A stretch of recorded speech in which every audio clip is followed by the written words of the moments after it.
What's going on, y'all? Welcome to an absolute treat of an episode. You all have been asking, can we get more Broncos content, Cam? I don't understand. Swipe, what's going on? Well, y'all, I have a special treat. Cody Roark, host of Locked On Broncos. I'm so glad that you're here with us today. Cody, let me just go ahead and say, I'm a huge fan. I've been listening to you for years. You do a tremendous job. I love listening to you during the week. I love listening to you after another disappointing Broncos loss. I love all the insight that you give us about the team in the offseason as well. I think you do a tremendous job at Locked On Broncos. And so I really, really appreciate you making the time. Cody, how are you doing today? I'm good, man. Hey, thank you for the kind words. I like your content as well. Like for me, I love being able to kind of sit down. Like when I watch your content, it reminds me of when I hang out with my friends and we're just talking about sports. We're talking about topics. We're talking about the emotion of wins and losses and players and ideas and things like that, man. So your channel and your videos, your content has a great vibe, man, that I really appreciate as well. But, super stoked to be here with you today, my man. Yeah, absolutely. So, Cody, I don't know about you, but the last year has been a little bit trying, I think, for many people. Really, the last couple of years, we went into this season. Obviously, we made the move, traded the pick for Teddy Bridgewater, had an open competition with Drew Lock. Teddy Bridgewater wins. So we go into the season. We start the season off great, 3-0 against, again, poor competition. But again, for the Broncos to start 3-0, that was big. And then it seems like maybe some of the wind kind of left the sails during the middle of the season. Eventually they get back to around 7-5. And, from there, it's just, they just kept losing a lot of their games. And I don't really know what happened, but from your estimation, as you saw how the Broncos started last season and then where it kind of fell apart, what do you think might have happened to maybe take the wind out of the sails a little bit during the season? Well, you go back to that 3-0 start that they had. And I think the one thing that we can kind of hang our hat on when watching that 3-0 start, I mean, to start off 3-0 is great. Like that's something that the Broncos haven't done in quite some time. I believe it was since Vance Joseph when they started off 4-0 when he was the head coach. It's been a while since the Broncos had that. I just think that there was a complete effort. The run game was struggling early on in the season, especially in those first three games for the Broncos outside of Melvin's big time touchdown run he had against the New York Giants in week 1. But I would say for the most part, like Teddy Bridgewater's playing really good football from the quarterback position. And we're like, hey, like if this is how Teddy can play, the Broncos have a really good chance. And the defense was playing really good at that point. Now, granted, yeah, it was against lesser competition in a sense there, but I'd say that early on, I felt like things got away from them because they had that week 4 matchup against the Baltimore Ravens. They come out defensively, they come out on fire, and they force the first 2 possessions to be 3 and out, punt the football away, and just the offense couldn't do anything. And I think that overall, probably stacked up down the stretch here for Denver is that the defense would do too many things. Like they would get stops, they would bend but not break, but they would get stops, hold up in the red zone, but the offense just couldn't do anything. They lacked that consistency. So I think that was a big issue for the Broncos offense. And just from the quarterback position, like I said, I think Teddy Bridgewater brought a really good element of leadership to the team and was the guy that, really calmed people down in the huddle. But going back from a play standpoint, there were times where Teddy held the ball a little too long. The Broncos offensive line, I thought for the most part this season, they had their ups and downs, but they were much better than advertised in what people are talking about. I think they finished 11th overall in terms of overall pressures given up and things like that, in terms of efficiency, run blocking, pass blocking. I just think at the end of the day, you suffer some of these injuries down the stretch. You deal with a couple of games, like for example, Baltimore's a game where Vic Fangio wanted to do things his way. And that's what hurt him because players wanted to adjust. They're like, hey, this isn't working, but yet they were still doing it. Same thing when they played the Philadelphia Eagles. They had a couple of letdowns. And then I think the most demoralizing loss of the season, Cam, when I go back and I look at it, it was that Raiders game at home. Now I went to that game and the body language of the players, and look, the Raiders were coming off. This was the week they just let go of John Gruden. John Gruden resigned. Everything was crazy. And they just came out and laid it flat. That right there, and just being in the stands with Broncos fans, just the morale of the fan base from that point went downhill. And I think that was a very hard thing for the team to overcome. So, you go through the ups and downs, you get some injuries throughout the way. And then, the defense performs really good one day. Then, 1 week they can't stop the run. I just think there was too much inconsistency, for this team overall. And unfortunately it reflected on the coaching staff a little bit at the end of the day. But, now this is where the Broncos are making all these changes. Like you mentioned, I'd say it was a very frustrating year considering that I felt like the expectations we all had coming into the season were high, and rightfully so. But, that's the nature of the NFL, the nature of the beast. Yeah, and again, I think that's a great analysis. They start off the New York Giants, Jacksonville Jaguars, New York Jets, everything going well. And I think the Baltimore game, I think if we're being honest, I think a lot of people, I think we thought we had the talent, and I think we do. I Yeah. think the Denver Broncos have the talent to be able to compete in that game. But there was, when you walked into the game, the blown coverage with Justin Simmons and Kareem Jackson in the cover two, and Marquise Brown beats them over the top. And then there just seemed to be like, they just didn't have necessarily the energy to continue to. And then even, Javonte Williams had that great run and carried Marlon Humphrey for another 12 yards. And then they just had opportunities to score touchdowns. They weren't coming away with those touchdowns. But I really think, for myself, at least as a fan on the other side of it, is that Steelers game was one where I really thought that Denver had an opportunity to come away with a victory. Because, again, the Steelers at the time did not have a good defense. Big Ben hadn't been playing well. Najee Harris wasn't finding any holes. I think he ran for like 120 yards or something that game, and they just couldn't stop him. And then from there, they lose to the Las Vegas Raiders, which, again, very well, and better than most, especially in the Pat Bowlen era. Losing to the Raiders is unacceptable, and especially at home. But really, I got to tell you, that game, that Thursday night game, they lost to the Cleveland Browns. Oh, man. When they had Case Keenum starting at quarterback, and then Ernest Johnston went from the 25-yard line and ran all the way down the field against that Denver Broncos defense. And it was basically lights out from there. It was really that point in the season where it was like, not only did we not meet expectations, but felt like we were let down because, again, we started off so well. We were hearing all the right things from Vic Fangio. We were learning about this year 3 defense jump that was supposed to be there, but they just seemed to always come short in some way. And so for you, when you think about the Vic Fangio era and what it was, and again, as somebody on the other side of it, it was very frustrating. And especially as somebody who favors the defensive side of the ball, it was very frustrating that sometimes when we needed key stops, we just didn't seem to always be able to make those plays. So for you, what do you think might have been perhaps some of the deficiencies during that coaching era, or maybe the culture or whatever it might have been, that might have led to some disappointments really throughout the 3 years he was here? Well, I think with Vic Fangio, like I'm with you there. I'm a defensive guy. Like for me, I'm all about defense. I'm all about getting stops, and I love watching defenses really kind of shut people out there. For Vic Fangio, I think sometimes the issue with him throughout his tenure as the Broncos head coach was the hyper focus on just the defense, right? And I think when you allow that hyper focus to kind of become the center of your team, you do kind of ignore some of the other areas, which is why, like, consistently we were seeing the Broncos special teams unit, the offensive unit struggle. And there really was no accountability by Vic on that regard there by saying, hey, we need to make some changes. They would say, like, we would hear everything we wanted to hear in the media from a coach, but those changes would not be implemented. I think for Vic, the one thing I would say that Vic did a really good job of, he and his staff coming in from Vance Joseph's era, was really kind of fixing the team, the locker room culture in a sense. So with Vance Joseph, Vance Joseph was deemed as this term, and Broncos country hates this term, leader of men, right? And I get it. It's a traumatizing term right now when people hear it, because I know Josina Anderson brought up that the Broncos are looking for a leader of men. I think the important part is you want a guy that it can lead a locker room, right? And, for Vance Joseph, first time ever head coach, he's the rah type guy. However, when it comes to when things get really muddy, there was a hard time for him to be able to kind of connect with players in a sense. So it was more like this open accountability, which accountability is good, but it came to the point where it became a little personal for some Broncos players. Now for Vic Fangio, Vic and his staff came in, and obviously a veteran staff altogether. When you look at the experience all across the board from position coaches, special teams guys, offense, defense, and they really kind of changed that culture to be more so about a brotherhood. And they preach that. Now, obviously, when you go through wins, you go through losses, that's when things get really tough. I'd say that Vic Fangio instilled a really good blueprint and a foundation for that locker room. Because I go back to Vance Joseph, this as well as I do. There was a divide between the offense and the defense. There was some frustration there, and it was evident in the locker room. There were reports of some guys having shoving matches, shouting matches at halftime and things like that. It wasn't like that. I mean, all these players now in this locker room, I can tell you, they are super well-knit unit. I mean, together. They are very close with one another.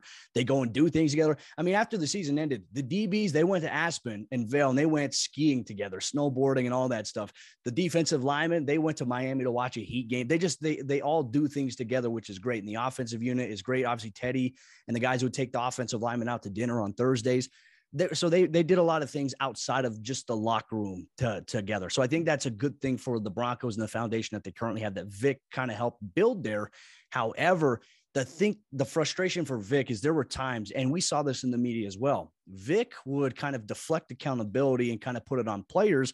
And that's something that rubbed a lot of players wrong in the locker room. Now, look, the players have respect for Vic, but there were times where they were very frustrated with him blaming units, players, and not taking accountability for some of his own stuff there as a coach. And that was something that really, really frustrated a good portion of players in that locker room. So that's kind of where you lost it. I think after that Raiders game, the locker room was kind of lost a little bit in the sense of like the message that Vic Fangio was sending out. It was like, okay, it's hard to listen to this guy, like from a player standpoint. So it got better as the season went on because there were some compromises. There were some meetings with defensive players and Vic to kind of address it. And unfortunately, at the end of the season, it's just the same thing for Vic. The hyper focus on the defense allowed other things to get away from him. And that's where his downfall was as a head coach. But he's going to find a job real quick as a DC. I imagine he's waiting Dallas and he's waiting the Rams situation and now potentially Baltimore. He could go to either of those three teams. I think that's probably what we're going to see from Vic. Yeah, and that, I'm not going to lie to you, that Martindale, if that was a surprise for me, given that all the injuries they faced this season, and then obviously they struggled to stop the passing game. But that was really, really surprising. And again, that's right. So there's a great opportunity perhaps with the Raiders. There's a great opportunity with the Cowboys. There's another great opportunity, again, even with Baltimore. So he's going to land somewhere and he's going to do a great job because I think ultimately, Cody, you know this. And again, you've been locked into the NFL way longer than I have as well. There are just certain things you need from a head coach. And I didn't feel that. Like as somebody on the did not feel those things. And I remember even just after the Ravens game and remember the outburst kind of at the end of the press conference where, it's just, that's how those guys do things over there. And it's just like, it's just some things that I saw. I was just like, man, this does not seem necessarily as kosher, if you will, in some ways, And so I think that really leads itself into our next conversation. It's, all right, we saw the Pat Shurmur offense. Everybody's been tired of it for 2 seasons now.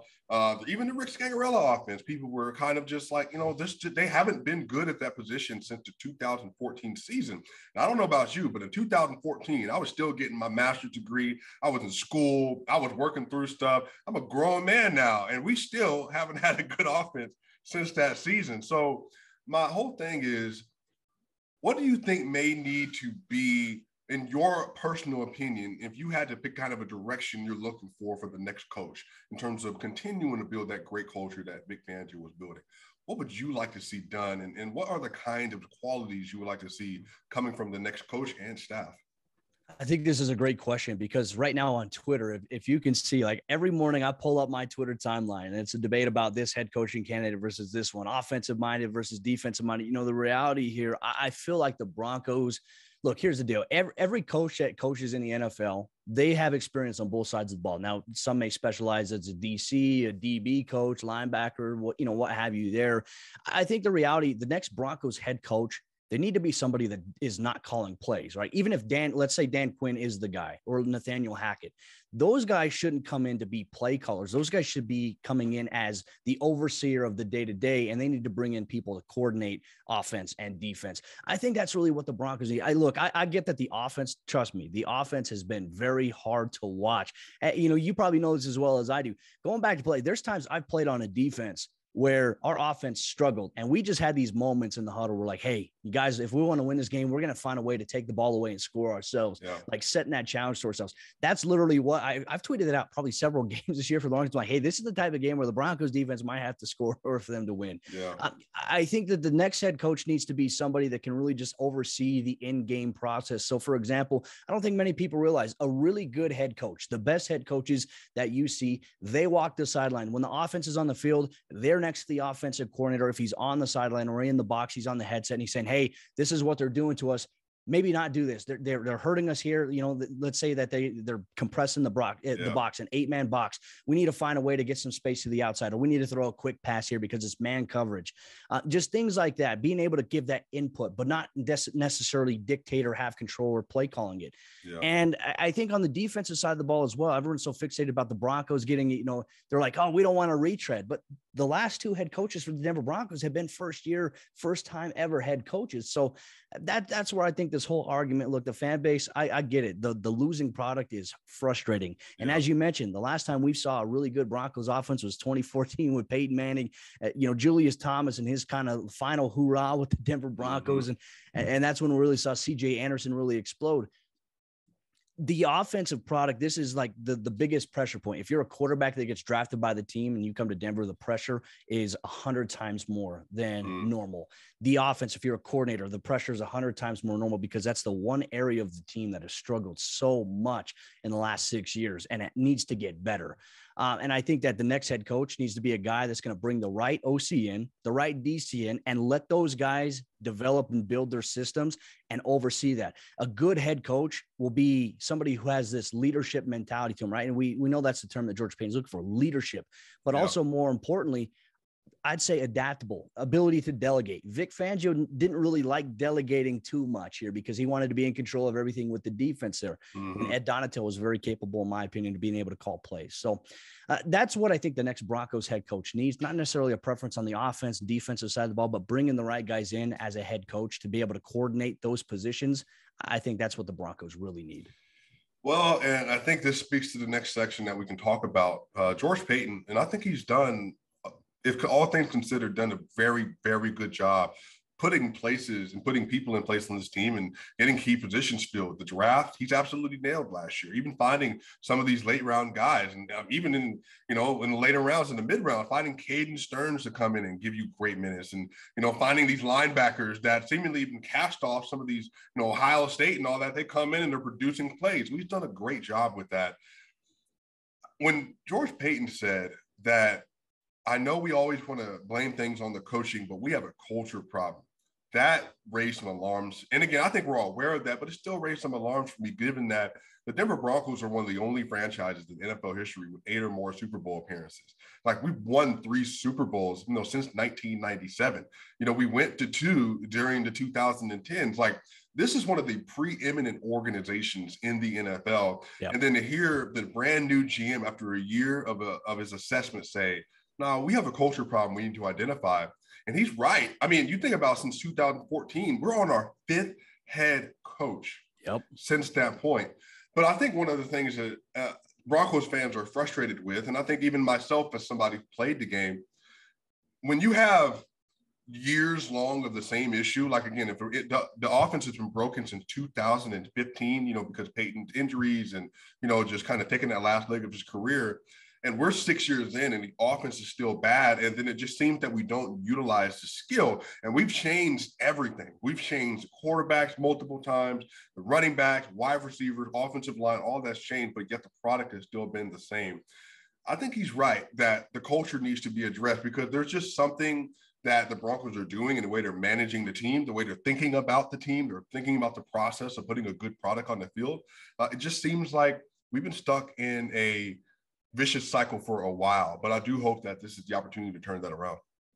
No, spot on too. And I think the thing is, when you look at guys like Joe Ellis, John Elway, I feel like as you get prolonged into a career, obviously we had 5 great years of John Elway as a GM, and then 5 years like, hey, what's going on? Like, come on, man. Like, the same issues over and over and over again for this team. I feel like when you get so far into it, if you don't have much change, right? If you're not adapting year to year, I feel like as an organization, you get a little too comfortable in those situations, and you feel like, okay, hey, if we do this, maybe this will help fix the solution, right? And that's what we've seen with the Broncos' approach with quarterbacks. It's kind of been a Band-Aid solution in a sense with, hey, we're going to go out and get Case Keenum. Well, that's not going to work. We're going to part ways after year. We're going to go get Joe Flacco, and we're going to draft Drew Lock. And they're just trying to put a Band-Aid solution without really taking a deep dive into, instead of us looking at these players and necessarily just saying, hey, the players, the offense is at fault. What are we doing from a structural organizational standpoint that's not working out, right? And I think the definition of insanity, doing the same thing over and over again and expecting different results, that's been the approach by Denver. I think having a fresh perspective, new blood like George Payton, somebody who has not been around the organization, to come in and sit and go through this whole analysis process where, look, for George Payton, like, he looks at the roster, but he also looks at, like, what are our processes as an organization? And I think he goes through that checklist like, maybe this is an area we can improve on, or maybe this is the reason why this hasn't worked out. And I expect a lot of changes here this offseason. Once the new head coach is in place, I imagine some changes probably in the scouting and the personnel department for this team. And also George Paton maybe bringing on some people he's super familiar with in the sense that he knows can get the job that he wants done. I do see those changes being that, but I think he's spot on there. And this is where Joe Ellis is at as well. I was very surprised, to be honest with you, to hear the tone of Joe Ellis when he met with the media just several weeks ago. He was pissed. He's like, I'm tired of sitting up here every year and saying the same exact thing over and over again. He's like, look, we're going to have a new owner. We're going to begin that transition whenever we're allowed to talk about it after the court process. Well, now obviously that's there. So we'll find something out after the head coach is announced here by the team. Just going through the whole process as to this is our issue as an organization. So now you're going to bring in new ownership potentially before the start of the 2022 season. That'll be another big thing there. But just allowing things to play out like, hey, you know what? We're going to hand everything off to George Paton. George Paton is going to collaborate. And that's one thing I've liked about George so far. George does not do anything solely. He hired a council. Well, not necessarily hired. They're all Broncos front office administrator. But he put together a council where there was a complete collaborative effort. They all share ideas, bounce back and forth.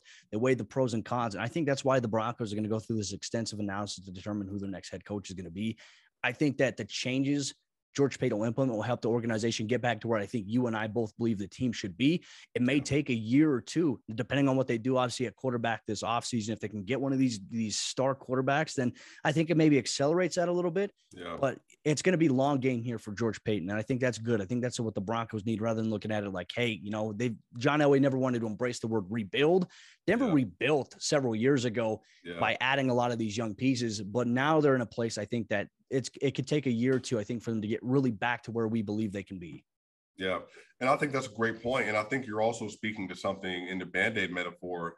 Look, the Denver Broncos, we've never drafted a franchise quarterback before that we were able to keep around. And again, this would go back to John Elway. We just happened to be able to fleece a trade with the Colts and made that happen. And so it's just so happened we got one of the top 5 greatest quarterbacks of all time back in a trade. And he happened to be here for 16 years. And then after that, obviously you go through your Jay Cutler, your Kyle Orton days, your Tim Tebow days. And then we stumble upon a Peyton Manning who had a neck surgery, and the Indianapolis Colts were like, we're done. Give us Andrew Luck. And we're like, great, yeah, sure. We'll take, 39 touchdowns and 55 touchdowns and 37 touchdowns. But the Denver Broncos have not done a good job of developing that position. And again, Cody, I don't know about you, but every time that I revisit the 2018 draft with people, whenever I mention Josh Allen, people always are back on my Twitter and back on my conversation saying, well, we wouldn't have developed him anyway. Lamar Jackson, it doesn't matter who it was. We wouldn't have done the job anyway. And Cody, I think that speaks to the issue. The fans do not trust the process with their organization. And I can't say that I've really seen that from Denver before. Even in 2011, okay, they went from Kyle Orton to Tim Tebow, but they became the #1 rushing offense in football, and they managed to make use of his talents. And it just doesn't seem that the front office historically has necessarily been able to connect with the idea that we have to stop trying to make things work the way we want them to work, because we have to adopt a new way. We have to adopt a new lifestyle. We got to find new ways to actually put a good product on the field. And again, maybe even advance a little into the 21st century in some of our approaches. So again, that's just my analysis on the outsider. No, I agree with you. I think spot on. You have to do things like that. And I think for Denver too, I think with the organization and their success and their history of winning games, obviously draft positioning is part of that. I don't think Denver's really ever been in a position, maybe outside of the 2018, like you mentioned, to really have a chance to take a shot on a guy like you mentioned, Josh Allen. And, I think that's the big question. Like in hindsight, when we're always thinking about it, is would Josh Allen have developed? Like, I personally don't believe he would have if the Broncos, if the front office's approach was, hey, we're going to change a coordinator every year. I feel like that would be very hard for a guy like Josh Allen, for any quarterback in that situation to even succeed. But, it's like one of those things, like we never know. Like Lamar Jackson went 32. The Broncos could have had a chance to get him. Like, what is going on? And that goes back to the organizational thinking. I think for George Paton, one thing we've noticed, even if the Broncos right now are picking 9th in the NFL draft, let's say they don't go after or they don't get a Russell Wilson or an Aaron Rodgers this offseason, George Paton has enough capital to be able to say, hey, you know what? Look at Philadelphia. They have 3 first-round picks, or maybe we can trade with the Giants or something like that. They have enough capital to be able to move up to a top 5, top 4 if they want to. Yeah. So George Paton has flexibility there. And that's the thing I really like about George Paton is that he's thinking ahead. Like he's thinking about every move. Like there's literally a plan A, B, C, D, and E with George Paton. He's looking at different things. If we want to do this, this is what we can do. If we want to do this, this is what we can do. Like he has these plans already mapped out. And I think for him, it goes back to the whole delegation process. When they're in those draft meetings or they're planning for free agency, they're sitting there and they're determining like, if we miss out on this guy, what is our next option? Like, how can we improve the quarterback position? How can we improve the offense, offensive line, whatever it may be, skill position? I mean, they look at all these contingency plans because I think a forward-thinking general manager, they do that. Sometimes you see it, and we've seen it with organizations. In particular, I think recently with the Chicago Bears and their whole approach with Ryan Pace and Matt Nagy, it's all about a one-track mind. And it's like, hey, we're going to do this, and we're not going to look at other options. That right there, I think, is where you get into this fine line. And John Elway did, I think, fall susceptible to thinking that, hey, this is our plan. This is what we're going to do. And this is what we're all in on.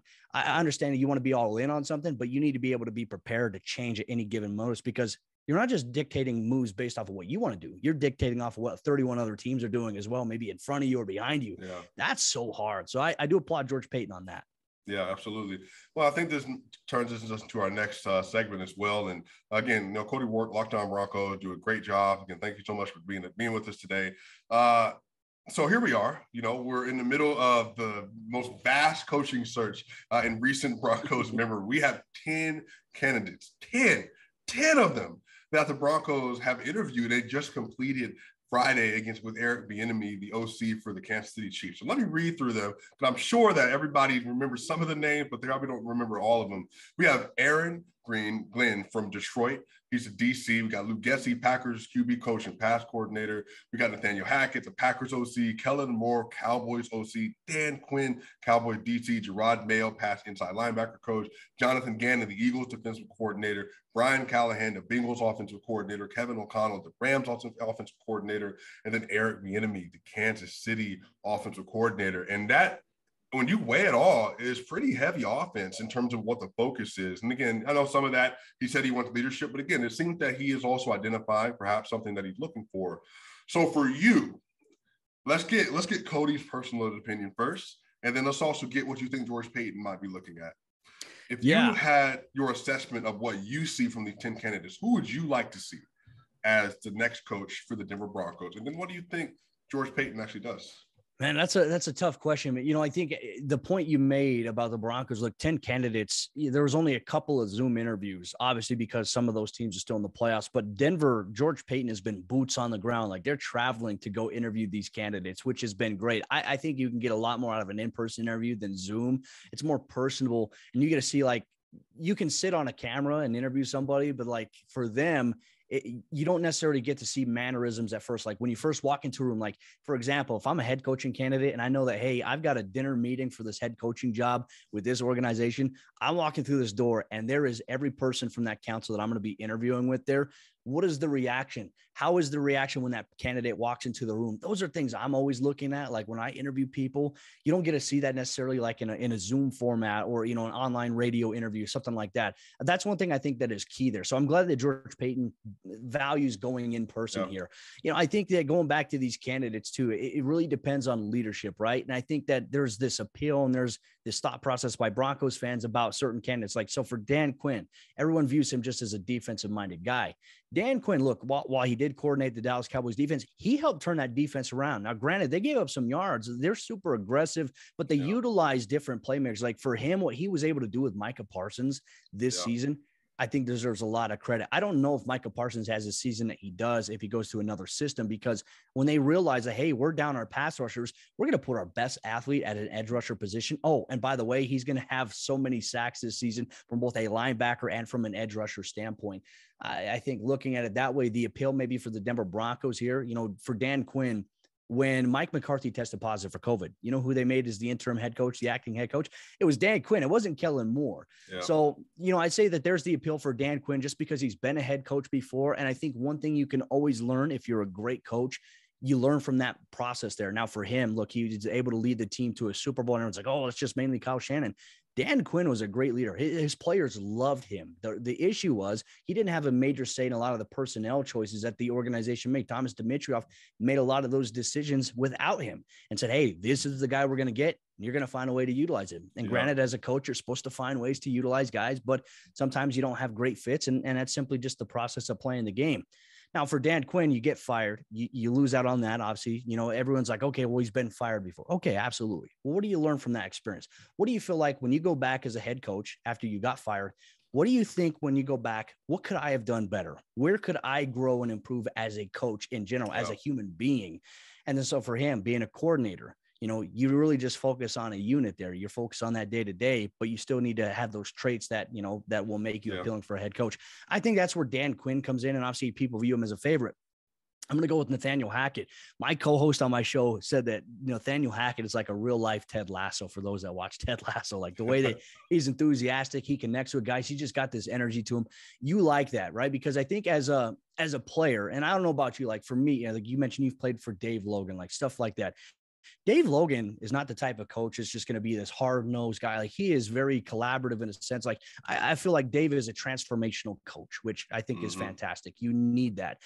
You can't have a coach come in and be like this Joe Judge dictator type guy, which like what Joe Judge did. That's the reason why he's no longer coaching here. Yeah. You have to have a guy that's going to come in and say, hey, look, we're going to do this together. It's going to be on all of us. It's going to be me as a head coach. It's going to be on our coaches, and it's going to be collaborative, and it's going to be collective effort between us and you as players. We win together. We lose together. That's the type of guy that the Broncos need, not a guy that's going to deflect blame. So Hackett is another intriguing option. Then there's people that are talking about Jonathan Gannon. The thing about Jonathan Gannon, I think that have turned a lot of people off on the idea is how the Eagles defense was. And you have Fletcher Cox coming out and being very vocal about that. Yeah. I definitely think that hurts Gannon's prospects. However, if Gannon were to become a head coach, he shouldn't probably be coordinating the defense. And I think that's what Broncos fans are worried about. And rightfully so. I think it's a valid concern for them to have. You go to other guys. I think like the most under the radar guys here would definitely be Brian Callahan of the Cincinnati Bengals, and then Kevin O'Connell from the Los Angeles Rams. I feel like these would be these underrated guys from what they've learned from Sean McVay. Everyone's talking about the Broncos got to have a good offense. Look, you can have a good offense, but you have to have great leadership. You have to have great coaching, right? And I think for Sean McVay, he is a fantastic leader all around as a head coach, from offensive guys, defensive guys, but also he's very good at calling an offense. So maybe, just maybe the Sean McVay tree is ready to kind of continue to spread. We call it the QB collective, which all these guys operate under what Mike Shanahan's principles of the offense were. And that's what I think people want to see. You want to see an improved offense, but it goes back to my point. You want a guy that's going to oversee everything and maybe not call plays, but bring in the right people to do that while overseeing it. And if he as a head coach needs to step in and call plays at some point, if things just aren't working out, then you have the ability to do that. But yeah, I'd say like for me, my personal preference, I don't have one right now. You know, I think that there's a lot of pretty good candidates. I think that the guys like the Gerard Mayos, I don't have them as serious consideration for head coach. If anything, I feel like George Payton is looking at it as maybe this guy could potentially be a defensive coordinator. And when you look at these other guys like Luke Getsy, I don't think there's serious consideration for head coaches. However, for these guys, for George Payton, when they do hire the next head coach, they can say, hey, you know, during the head coach interview process, we talked to this guy. His vision here for the offense was this. His plan for quarterback, or for a guy like Drew Lock in this offense and being able to utilize the skill talent, it was this. It gives that head coach, you know, like, okay, I'll interview this guy and see if he wants to be the OC. I think that's really what it's going to boil down to. I think that's the Broncos process. If anything, I think that there's maybe 3 or 4 total candidates that are legitimately considered for this job here. And I think that it's going to be the Dan Quinn's, Nathaniel Hackett. I think Gannon's going to get consideration. And I think it might be either a Callahan or an O'Connell that might be that 4th option that could rise up out of nowhere and all of a sudden be this rising star. Yeah. And I have to say, I agree with you. And I speculated. And again, I think based on what we've seen from even the Vegas betting favorites, and then also after that, just kind of some of the information you're hearing around the league, and especially with Broncos and his connection to George Payton, it just sounds like Dan Quinn is kind of the operative favorite for the job, given their previous relationship. But again, to your point, that also sounds like if there's an opportunity for Gerard Mayo to take over a DC, or even Aaron Glenn to take over a DC, to have a step up, and then you bring somebody in like Luke Getsy, I think that if Bronco fans actually sat down and they realized kind of what Dan Quinn was able to do in Atlanta, given the restrictions he did have from a decision-making standpoint. You know, they didn't have the most talented team every single year on defense, especially, but he did make it work. They were able to compete, and they were able to do things really well. And also, another thing for people to recognize about Dan Quinn in particular, he is the one who brought in Shanahan. He is the one who brought in Sarkisian. He is also the one who brought in Raheem Morris, who's getting a lot of love as DC with the LA Rams right now. So he has done a good job of cultivating talent at his staff. And that is really what the Broncos need. And I think one of the concerns is, well, he's a defensive guy because he's a defensive play caller. Well, I think the other part of that people have to understand is you need someone who understands football. Yeah. Simple. I understand football, and I also understand the ins and outs of press conferences, team structure, and communication. I know how to communicate clearly to the front office and communicate clearly to my players, and my coaches are of the same ilk. That way, everybody's on the same page. Again, the Broncos have not had someone who's able to do that effectively, literally, since Kubiak was here in 2016. And I think, again, we were 9-7 that year. That's the last time they had a winning record. But a part of coaching, and again, as you're aware of, and again, just even speaking to Dave Logan, the reason that he is the winningest coach in Colorado history in the high school level who's gotten multiple job offers at college levels is because of the way he's able to communicate with his players, and everybody knows what their responsibility is, which is why he just won yet another championship. I've been around college coaches, great D1 college coaches who are very successful, but when you look at the Nick Sabans of the world, you look at some of the Jimbo Fishers of the world even, you look at some of these great coaches, everybody knows what they're supposed to be doing. Everyone does. And so you're able to walk into an environment. And again, as you know, it doesn't necessarily mean you have to be a particular type of personality. Bill Belichick is one way. Sean McVay is one way. But can everybody be on the same page in your clock management, game management, all the other stuff? Are you able to do this at a high level? And if you're telling me that Dan Quinn can do that while putting the staff in place, or whoever the coach ends up being, whether it be Nathaniel Hackett, Dan Quinn, or, Brian Callahan, or whatever else it might be, that's what's most important. So we will fix the offense, but most importantly, we need an adult in the room who knows how to get everybody on the same page. I think you nailed it. That's spot on there. And I think that for fans, the one thing I would encourage Broncos fans, look, I wanted to tweet this out. I'm like, I'm just not going to tweet it out. There's no point of tweeting out because there's so many things that could change between now and then. I think that once the Broncos make the announcement, I really want Broncos country to hit the pause button on their instant reaction for a second and kind of sit down and think about, what do the Broncos need the most? And I think the number one thing they're going to say is offense, right? So whoever the coach is going to be, the question is, let's put that trust. Like George Paton has given us every indication since he's taken the job that we can trust his decision-making, right? So let's trust him on this and let's see if it works out or if it doesn't. And then that's obviously where things can fluctuate. But if George Paton and this entire organization are going to make these changes, or if they're going to make the announcement as to who the coach is going to be, I have trust in Paton based on what he's done so far for the organization to say, all right, there's a reason why this guy is the selection here for the team. Let's see how it plays out, right? Because I think we could all speculate, how's the offense going to look? What's the defense going to look like? We could do that back and forth, but until they play games and we actually see how they look, we're not going to know. And I think that we still have free agency coming up with the NFL draft. Like it's going to be, I think it's going to be a fun offseason for the Broncos. I really do. And I think that people, like I said, if Broncos country, if I could encourage you, push the pause button on just being like, wow, this sucks. Or like, what is he doing here? Let's think about it. Let's let the process play out, because I think George Paton has earned that, I think, from all of us. So as media, as fans, I think he's definitely earned that regard there. Yeah, and honestly, I think this is probably the most optimism that I have personally have. But I think, maybe the most optimism we have all been able to have over the last several years. Because, again, we've always heard the same thing. We're close, we're this and this. But I think George Paton's been honest with us. He came out and he's told us, like, look, man, like, even, Vic Fangio in his last press conference said, look, the difference is we don't have that quarterback. Right now, we're sitting in the same conference with Patrick Mahomes, Justin Herbert, and also with Derek Carr. We have to make improvements at the quarterback position, but then George Paton took it a step further. We have to make organizational improvements, and I think he's willing to do that. So I think that should be very encouraging, because that's not something we've heard. I have not heard GM. I have not heard Joe Ellis come out and say, hey, organizationally, we need to be fixed, and I am a part of what needs to change.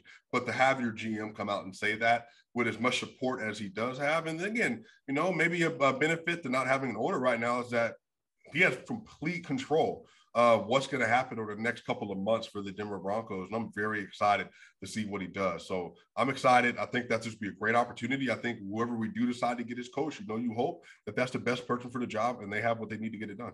Yeah, no, spot on. I mean, I couldn't have said it any better than you did right there, my friend.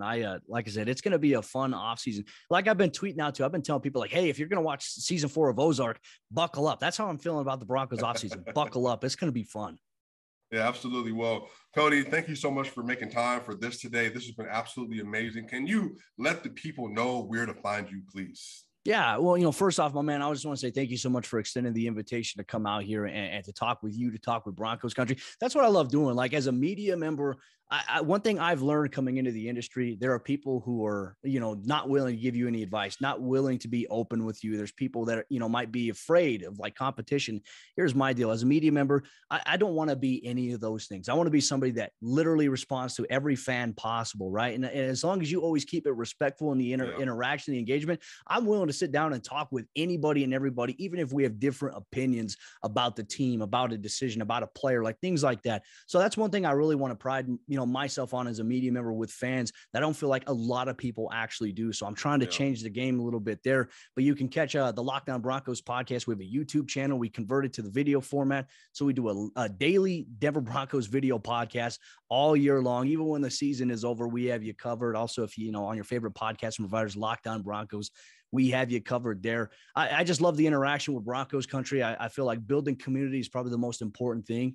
Fans that have been around for, season ticket holders for 40 plus years versus, somebody who just became a fan, things like that. I love the interactions, the different points of views, man. That's what I think makes just being able to be around football special. So Broncos country, I appreciate you. And Swipe, I appreciate you, my man. Thank you so much. Anytime you ever need anything, man, just reach out to me. I'll be happy to help. Well, I appreciate that. Cody Roark, Locked On Broncos. Please go follow, subscribe, everything. Throw your support behind it. They do a wonderful, wonderful job with that. And again, this was a great episode, you all. We got more Broncos content coming up for you soon. But y'all, enjoy y'all week, and we will see y'all soon.